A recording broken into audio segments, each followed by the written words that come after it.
name's Lisa Linde. I am a high school music teacher, so I teach high school band and jazz ensembles. And I'm also the founder of a nonprofit called Jazzhers. And I went to UMass in the late 80s, and it was an amazing experience. It was just such a formative experience for me with, we had amazing conductors, the musical experiences, and I remember it as just being included by the people that were there in every way. So it was a blast. That's great. And so then take me on a little bit of your journey from high school music into college. Did you know you wanted to study jazz going into it? Or did someone at UMass kind of introduce you to the fact that this could kind of become a career path for you? It was ninth grade that year that I switched to trombone and feeling like I had agency and interest in Yeah. this new instrument. I have somewhere written in a diary that like how much I loved my high school band director and want to be like him, and I want to be a band director when I grew up. So I feel like I'm unusual in the sense that I said that then, and that's what I do now. That's probably weird. I feel like most people don't do that. And so at the time, I felt like I was just studying trombone in high school, and part of it was jazz band, but we had a marching band, we had a concert band, wind ensemble. I was in a brass quintet. So I did a lot of different things. And I think it's only in retrospect now that I realize that the jazz piece of it, I continue to listen to jazz through college, past college. And it's that I feel like it's different from other art forms because of the creative license that the performer has Mm, that is so wide ranging. There is creative license in any music, but I think if we're thinking of an orchestral piece or something for a wind ensemble that's written, there's little things you can do that are very nuanced. mhm. And if you're listening carefully for those nuances, you can get creative within this little bit of nuance. But jazz, I mean, you can change it from a swing tune to a bossa nova, and you can add, you know, different chords. There's just so much creativity, and then improvising. So I continued through high school, and I probably did focus on jazz a little bit because I would audition for the district and all state type ensembles in jazz. I was usually the only girl in those ensembles, Mm, where I feel like we had a fair number in our high school band. I would leave our high school and find like, woo, it was mostly boys. yep. And then I continued on at UMass, kind of doing the same thing though. I mean, I was in a brass quintet, I was in the orchestra, symphonic band, wind ensemble, and jazz also. Yeah. Wow. That's amazing. You actually bring up a really great point, which leads me to one of my questions, is that the world of jazz, especially, the way that it can be perceived from an outside, a lay person looking in, is that it can be very much considered a boys' club, which you kind of just mentioned. So how has, especially when you were younger as a girl and then growing up and becoming this woman, like how have you had to kind of feel that you've had to go the extra mile just to stand up on the same podium that men so easily get to do? Okay, I have like kind of two sides to that kind of thought because I feel like when you're younger, you have to not care. I feel like I just was somebody who maybe didn't care that I wasn't going to fit in.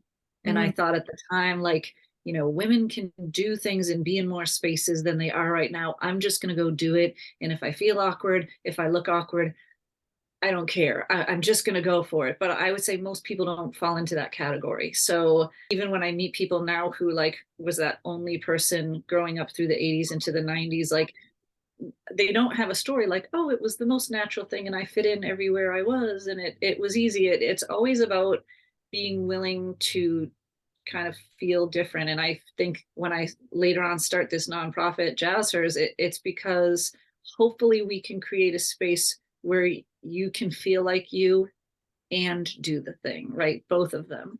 And I think the second piece that I think of, like where jazz can be a male dominated space, and I'm playing with this in my own mind right now, but the way we teach improvisation, we call it a soloist, when really you're typically playing with at least three other people in a rhythm section. You're not really the only one playing, but we call it a soloist. We teach you tons of scales. We're telling you need to be virtuosic.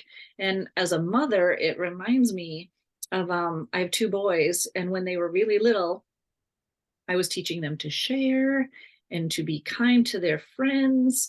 But then we'd get on a soccer field at the age of 3, and It was the kid that stole the ball from everyone, never passed, barreled through everyone, knocked kids over. There's kids crying on the soccer field, and then he scores the goal. And like the parents are screaming for this kid. And I'm like, okay, that I told my kid not to do all of those things, right? So they're like kind of learning from me. And so I've created, this is kind of part of their character now. But I feel like sometimes we socialize boys in a way to bombard the world with themselves. You know what I mean? And to feel good about that. And so I just look back and I think, as soloists, like if somebody's going to play jazz, that means you're going to improvise, that means you're going to solo. That has to be someone that doesn't care, because it's a long journey and you sound you bad and make mistakes for a long time. So it has to be someone that just doesn't care about that. And I feel like girls will fall into this category, non-binary people will fall into this category where you feel like, I want to fit in, I don't quite fit in, how do I do this, I don't want to stick out. And maybe I was socialized to be quieter and to share more. And so I feel like in the long run, that trajectory of like, well, you know, men are going to rise to the top in that kind of setting unless we can do something in the way the formative years happen to make it more accessible for everyone. Oof, I have like goosebumps. No, but there's everything that you're saying. I was raised with all sisters. I was raised in a very, woman empowerment household. And so this is just music to my ears, because we often, there's this quote that we see all the time where it's like, we raise our young girls to fit in and to really not stand out and to not overstep. And then we raise our young boys to be brave. And it's about teaching them all to be brave, and going for it, and not apologizing. So everything you say is just really truthfully music to my ears. So you mentioned organically, you mentioned Jazzhers. Do you mind telling us a little bit about what Jazzhers is and kind of how it got started? Yeah. So it's a nonprofit aimed at empowering girls and non-binary students in the field of jazz to sort of help them feel like it is a place for them, there is room for them, they are empowered, they feel connected to others like themselves and whoever's already there, and really try to eventually increase representation, because I believe everyone might like jazz, and so the gender ratios that we see should probably represent the population at large, and they don't right now. And it was the year 2018, my jazz band, I'd been in Newton for 20 years teaching high school band and jazz band, and I had submitted to this essentially Ellington festival. It was my 20th submission. I submitted every year, we never made it, but I kept trying. I knew my band was getting closer, and I felt like there had been a time when I had had kids and was home more, and I feel like my band wasn't as strong because maybe I didn't have that extra time, but I was kind of out of that. My kids were older, we were getting closer. So that particular year, we submitted to the Charles Mingus Festival, and we found out we got accepted. And that was overwhelming to me. I was freaking out. And now I'm like, nervous and scared to death, like, okay, how's my band going to do? And then a few weeks later, I get a call that we were also accepted to essentially Ellington. So that was also another like hyperventilating moment and trying to like stay calm. And we also had a trip to New Orleans planned that year. And I'd also taken 11 graduate credits that year. So it was a crazy year. Yeah. And I developed like a permanent eye twitch for 3 months trying to get through that window of time. But I was the only woman conductor at the first festival, the Charles Mingus Festival. And I was able to go look, like, have there been women before? Who were they? And I'm used to this question. I play trombone. There's typically, you're one of few women. I'm teaching band, high school band director is really a male dominated job also. Not that you would think it would be. And then jazz even more so. So to me, I'm always wondering, am I going to be the only woman in whatever space I'm entering? So with the Mingus, it was yes. And then with the Ellington, I actually didn't even want to look in the past. I knew there was no women that year, and I'm like, I don't even think I can handle the pressure of knowing how few there have been. I just didn't look until after everything was done. But that year there was a question and answer session at Jazz at Lincoln Center, and a girl asked Wynton Marsalis a question. She said, I don't see myself represented in your orchestra. I don't see any women up there. Can you give me some suggestions as to who I could look for as role models? And then that moment, I thought I couldn't breathe, because I was like, so I'm her role model this weekend. She's the only that's the only way she's going to see herself represented is as the band director, right? Maybe some other high school girls, but as the adult kind of presence in the room. And then I couldn't stop thinking about it. And then, afterwards I went home, and it was actually before I went home. I think it was the CFO of Jazz at Lincoln Center came and found me, and she was crying. And she said, that since we built this structure, there hasn't been a woman finalist band director at the Essentially Ellington Festival. So it was their, I think, 23rd year of the festival, but there had been 18 consecutive years with no women band directors. And she was emotional as a woman, as a CFO, where we go into these spaces where people haven't been before. So the whole experience blew my mind. And I came home, and I thought I played the trombone. I was in a jazz band, that by now I would turn around and the women would just be everywhere. And it would just be in jazz bands, and it would just be like normal, or, there would be this parity with kind of the ratios that we see in the world on the stage in music. And I thought, nothing, literally in 30 years, nothing has changed. Wow. And I'm a woman band director, and I had only 2 girls in my jazz band that year. So clearly what I learned is that me being the band director didn't fix anything for my students. Me playing a trombone didn't change anything for the people around me. So I thought, okay. And it also tells me that the men who are band directors right now, it's not their fault either. It's not like, well, the men don't understand girls, because I didn't have girls. Mm-hmm. So I just knew there was something bigger, and I decided I need to do something. And it also went, Marcellus said in that same speech to that girl, he said, if you see a lack, if you see a void in your circumstances, put yourself in there. And so I thought, okay, here goes nothing. Like, I literally don't know how to fix any of this.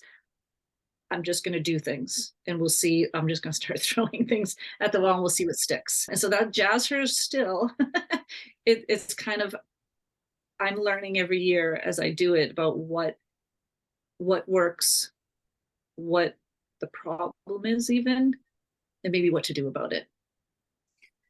Wow. I have given maybe like thousands of interviews in my life, and I've never had like goosebumps this many times. You have to understand, like, I'm very studious, I'm very focused, but I'm just like, just loving everything that you're saying. It's incredibly moving and just incredibly inspiring. And I can only imagine how lucky all of the young girls are to have someone like you out here in the community, changing the narrative. One of the things that I saw on the Jazzhers website, the number of girls that play within jazz bands in Massachusetts, it's only like 15%. Is that the correct percentage? I believe. You know what?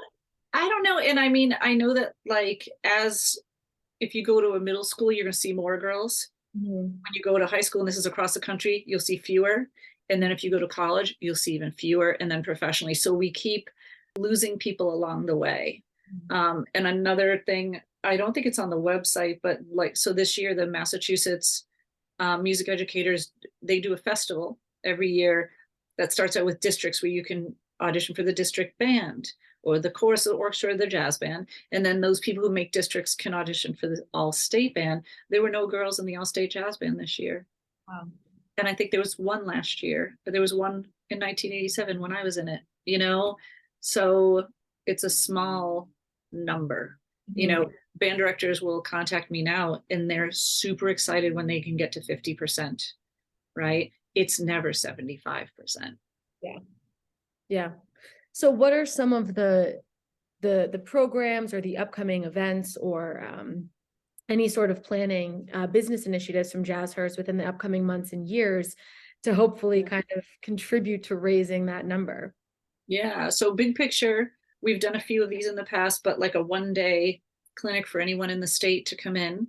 We'll hire a professional jazz musician to come in and kind of host the day. And those have been done around the country for quite a while. But the thing that I'm trying to do differently is I'm trying to pair it with a high school so that their jazz band can take part in the day for little bits and pieces, to just bring awareness, thinking that there's probably a lot of boys in that jazz band. And so when we're trying to open up spaces to people who haven't been represented before, it's the people who are in those spaces that need to grow as well. and need to make space and understand what, so in this case, it might be women, non-binary people in jazz, like how are they feeling excluded and what can I do to help? So those 1 days we try to host it, and we're going to plan 2 for next year at a particular high school. The guest artists will come and work with all the girls who show up for the day. Then the girls will go take a break, get some food, chat, and then that same woman will work with a host high school jazz band. So this jazz band can now have an experience in seeing a woman who plays jazz and who does it well. And then we'll bring them together for a Q&A. So again, people can hear what some of the concerns are, and then we'll end with a jam session. So, and that's how we got started. So that was our basic, like, that was our first attempt. And we've done 2 of those this year. So we have 2 more planned for next year. We've done 1 ensemble session this year, which is something that meets regularly. We learn music together and then we play it. And we just finished that about 3 weeks ago. And Sherry Miracle, who is a drummer and who is the founder of the Diva Orchestra, which is an all-women, amazing jazz group in New York City. She came out to Belmont High School, and Belmont High School invited Jazzhers to bring a group. And we actually didn't even have a group. When I got the call, they said, want to bring your Jazzhers group? I'm like, oh, yeah, no, we don't have that yet, but it's literally on my plan. So since we have the end, which is a clinician and a place to play, why don't I see what I can do and just try to get, so we probably had like 8 or 9 girls, and at least half of them were already from my school, but they weren't in my jazz program necessarily. So, and in the moment I thought, okay, this is frustrating. I wanted this to be much bigger. It's smaller, I should have tried harder, like the perfectionist part of me. But what was interesting, sometimes when everything happens for a reason, is that since I knew those girls, some of them, and I know what their personalities are, I saw something change when it was a room when they weren't in the minority, in the way that they took risks, in the way they would try to improvise. It was so much easier. It was so much more relaxed. It was so comfortable. And for 30 years, I've been teaching, and typically those people who feel like they're in the minority, they don't want to try to take a solo. They don't want to stick out. They prefer to just like, can I just sit back here and have nobody notice me? And had I not known those girls, I don't think I would have learned that. So that's going to be a big push for next year, is trying to do maybe 3 of those ensemble sessions. So we have 2 things coming up soon. We have a jam session, just kind of like anybody can show up, and it'll feature an all like women and non-binary rhythm section. And then really anybody can come to it, but we're going to really try to push to get girls and non-binary students. And that's on May 7th in Natick. And then we're going to do a Zoom call, and we're going to try to make it nationwide, because even if, those high school band directors have managed to get like 50% girls in their jazz band, like I said, when they leave and go to college, they're often 1 or 2 of them. And that's where you can really start to feel this pressure of being the only one. And this, if you know what stereotype threat is, it's this situation where when you are in the minority, you can feel nervous that you're going to prove all those negative stereotypes about your, whatever that only thing is that you're bringing to the table, that minority, that you will prove those negative things to be true. And it shuts us down cognitively. People, even if you know that thing is not true about your people, it impairs you. So it's not something you can get around. So knowing that that's going to be a case for girls, we're going to try to do a big nationwide Zoom session just so they can connect with each other. They'll all scatter out all over the country, but so they'll be the only one in this college, the only one in this college, but they can connect and talk about what their experiences are and share with each other and have each other to lean on. And so I'm working on getting a guest artist to maybe come in and do a talk about how to audition for the jazz group when you get to school, and some tips and tricks, and then just some free discussion and the connection piece. It kind of teeters on the line a little bit of the imposter syndrome. And sometimes it's just nice to be reminded that you belong here and you're here for a reason and you deserve to be here. So that's so fantastic to know that these events are upcoming. And you talk about your whole evolution and whatnot, and all of the work that you do to speak to young girls and women and non-binary musicians that are figuring out their place in the world. But you also mentioned earlier something about kind of like the male dominated conductor world. What is something that you would say to your male coworkers or male conductors? kind of that encompasses this whole conversation. Like, how can we get them to be involved in the conversation a bit more as well? It's a great question. And I mean, honestly, it's been so touching and moving for me as I started this initiative and as I go, how many men are reaching out to me to help, to give me ideas. Hey, so and so's in town. I just noticed that you might want to contact this person and see if they can do a Jazzhers thing. Or, my friend in Belmont, Ken Gable, who said, hey, we have a guest host coming in. Do you want to bring your Jazzhers? And I had an interesting conversation with a colleague in December.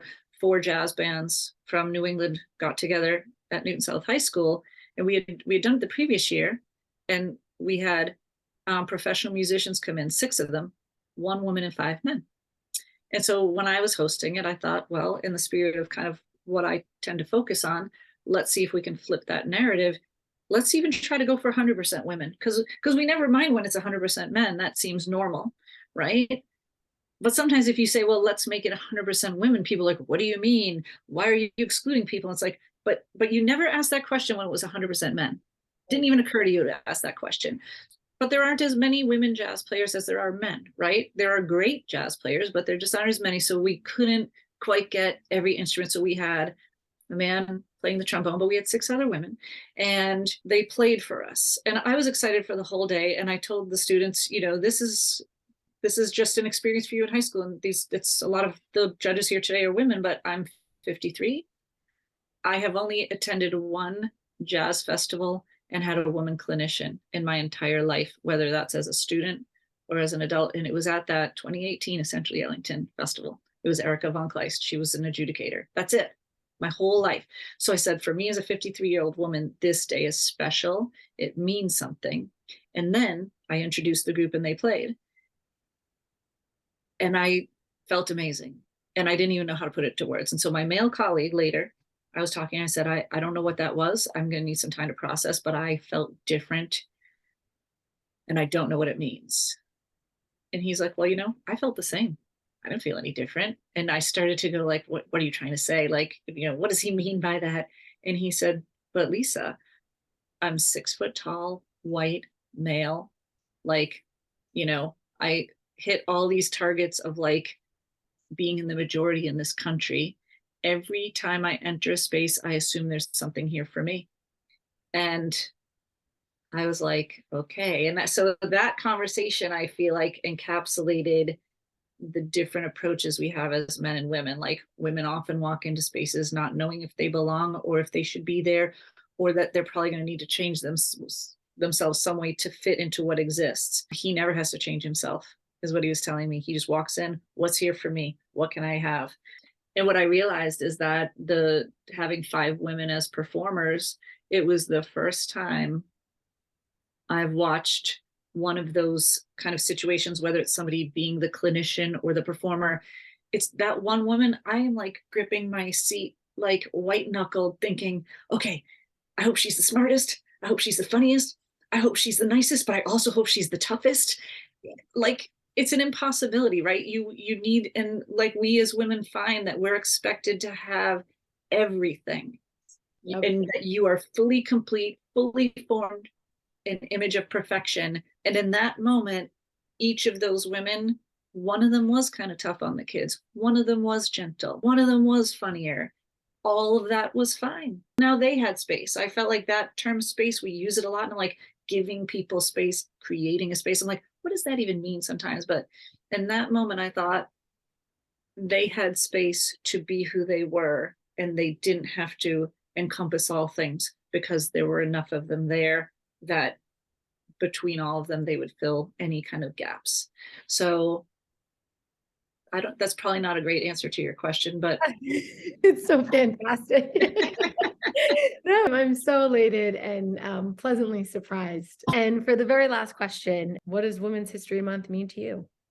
I mean, it's a great time that makes us all like just pause for a second in our lives and think, for me as a woman, how did I get where I am, and who were the people, like who was it in my life that showed me it was okay? When I spoke earlier about like, if you're going to play in a jazz band, you have to be okay with being different, that there's not maybe going to be a lot of girls with you, and that you have to be okay with that.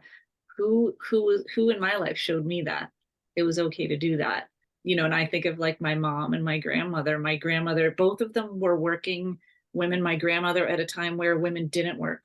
And my mother will complain like, I was the only kid that had to stay with an aunt during the summer because my mom worked, but those were different times, and they were women who were different maybe from the people around them in their own ways. And I don't know that it really resonated with me consciously as a young kid, but certainly there had to have been some way that those people in my life and the women around me made it okay for me to take the path I've taken. And so I think the Women's History Month, we can look at the historical figures over time. I could be thinking about jazz musicians who've been left out of jazz history, but it's also definitely like my personal history too. Oh, that was great. So thank you so much. Thank you. I don't know, you made me feel like so relaxed. This was like this easiest interview ever. So Well, I have been working I'm an actor, and I've been working in the performing arts for years. And just my own little personal note, I teach a lot of young actors, specifically young girls and non-binary actors, because it's the world of entertainment, and really, it's across the board. But the what my main focus is this industry, specifically in the film industry, which is what I work in. It's very very much the same as jazz. it's very similar, like just the entertainment industry as a whole. It's always been systemically, the issues run deep, and it's always been gatekept by all of the men. And the biggest thing that I work on with a lot of the young girls is, and it's a very exploitive industry. And so just how to take care of yourself, and so how to always honor and nurture your art and stay vulnerable. And we hear hand over foot, toughen up, you have to have tough Yeah. skin. I've been doing this since I was 3 years old. But that's like the antithesis of what the artist is supposed to be. We're supposed to be accessible to our emotions and wear our heart on our sleeve and all of these things. And so I really work with a lot of young students to find that balance of stay true to, your tender soul, and pull from that, but also be able to protect yourself and understand the business side of things. And so everything that you were saying, it was just, No, it's right on because even the very first Jazzhers event I did, one of the women that I brought in to like be kind of like the guest artist immediately said, well, started out by saying to the other woman, what tune do you want to play? Why don't we play such and such piece? And the other woman said, I don't think I know that. And the first woman said, that's okay. 1, 2, a 1, 2, you'll catch on, and literally counted the tune off. And there's jazzers call this a cutting contest. That's what they call it. And there's a name for it, which is let's play. And I'm going to pick a tune that's too hard for you, or I'm going to try to make it too fast. I'm going to basically try to humiliate you in public. And I thought that was the very first thing we did, was show them a cutting contest. I was horrified, but this is someone who was brought up in the time of you got to fit in, and you got to toughen up. And she was telling the girls, you need to be more assertive. And I went home and I was like, I don't think they do. And again, learning, right? Okay, it is that we need to be safe to feel vulnerable, everything you just said. So, and even I feel like older women in the jazz field like will still kind of tell you that a little bit, you got to be tough. And then like I feel like there's the story starts to change though as we get younger. And there's the piece in the 90s where like you would ask a woman jazz musician, what's it like to be a woman jazz musician? They're like, well, do we need to discuss that I'm a woman? I don't want to talk about that. But I feel like that was also the like, I don't see color time period, right? I don't want you to see my gender. But now I think we've evolved. So like we do want to see color, we want to see gender, and we want people to be able to be, yeah, that vulnerable openness. exactly. And it's the same thing, there's this big thing called like the female filmmaker, and there's this huge thing every Friday called Female Filmmaker Friday, where we celebrate these female filmmakers. And for years, I just thought, I was like, this is ridiculous. I'm just a filmmaker. And then as I've gotten older and I've grown more into my understanding of womanhood and what it means to me personally, and what you said about your mother and your grandmother, understanding how becoming older and crossing over these ages that they were at, and being able to understand them more, I'm like, it is because of my identity that I'm able to produce the work that I produce. And so yeah, I just feel like it's so similar, and everything you said was just wicked spot on. And this was just so great. So like, your students are in great hands.